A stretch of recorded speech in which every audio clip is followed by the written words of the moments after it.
네, 가계부채 문제가 심각한데요. 오늘 국회에서는 경제부총리와 한국은행 총재, 금융당국 수장들이 전원 참석한 가운데 1,000조 원에 육박하는 가계부채 문제 해법을 모색하는 청문회가 열리고 있습니다. 네, 취재기자 연결해서 내용 알아보겠습니다. 이병식 기자. 네, 경제부입니다. 네, 먼저 우리나라 가계부채 구체적으로 얼마나 되는지부터 좀 알아볼까요?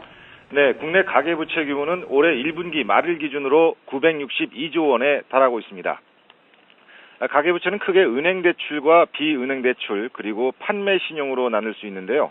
말 그대로 은행에서 돈을 빌린 은행 대출은 462조 원으로 전체 가계부채의 절반에 가까운 48%를 차지하고 있습니다.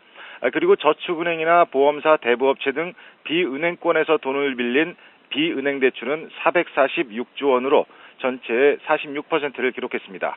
이 밖에 신용카드나 할부로 상품을 구입하는 경우에 해당하는 판매 신용은 54조 원으로 6% 정도를 차지했습니다.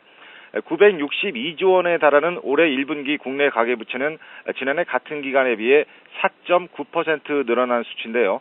최근 들어 증가세가 둔화되고 있는 추세입니다. 특히 지난해 말보다는 가계부채 총액이 오히려 2조 2천억 원이 줄어들기도 했습니다.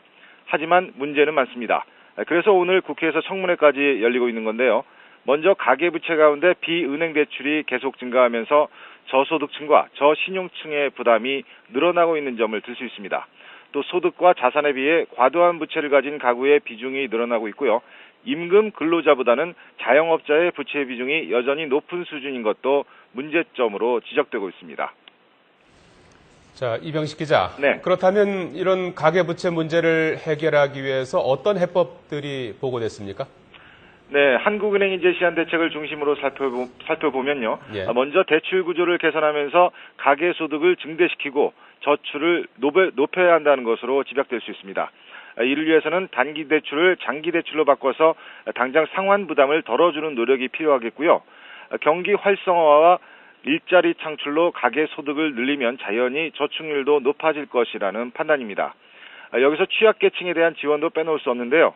원리금을 꼬박꼬박 상환하는 채무자에 대해서는 금리를 낮춰주고 채무자의 소득 수준에 따라 주택담보대출의 만기를 연장해주는 방안도 제시됐습니다. 특히 빚을 갚는 게 거의 불가능한 계층에 대해서는 공적 재원을 활용해서 부실채권을 매입한 뒤에 원리금을 감면해주는 적극적인 채무조정도 확대해서 실시해야 한다고 보고했습니다. 현재 실시하고 있는 국민행복기금 같은 제도를 말하는 거겠죠. 가계부채 대책에는 또 비상상황도 포함됐습니다.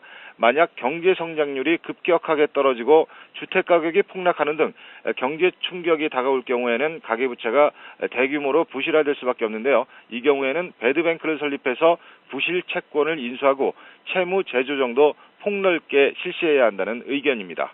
지금까지 YTN 이병식입니다.